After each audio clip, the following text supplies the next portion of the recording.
పర్వదినాన్ని పురస్కరించుకొని Markapuram town Baptist church ఆవరణంలో పట్టణ పరిధిలో ఉన్నటువంటి యానాది కాలనీకి చెందిన మహిళలకు మరియు పురుషులకు సుమారు 170 మందికి పైగా చీరలు మరియు బెడ్షీట్లను Markapuram Baptist field of association అధ్యక్షుడు దేవానంద్ ఆధ్వర్యంలో పంపిణీ చేయడం జరిగింది. అంతేకాకుండా పట్టణంలో ఉన్నటువంటి స్ఫూర్తి మానసిక పాఠశాలందున్న 35 మందికి బెడ్షీట్లను పంపిణీ చేయడం జరిగిందని అధ్యక్షుడు దేవానంద్ తెలిపారు. క్రిస్మస్ పర్వదినాన్ని పురస్కరించుకుని యేసుక్రీస్తు బోధించినట్లుగా మానవాళికి సేవ చేసే మంచి గుణం ప్రతి ఒక్కరికి దేవుడు ప్రసాదించాలని ఆయన హితో పలికారు.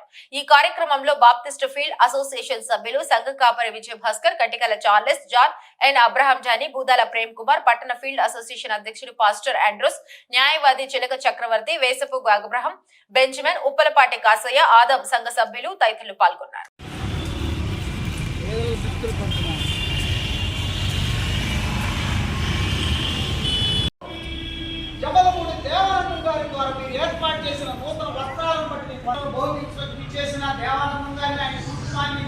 పిల్లల నడుము వరకు మీరు ఆశీర్వదించండి.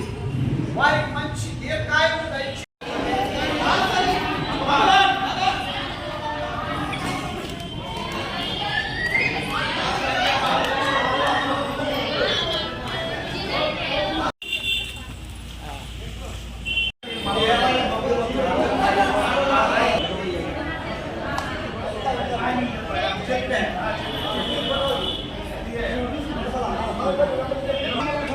కూర్చోండి.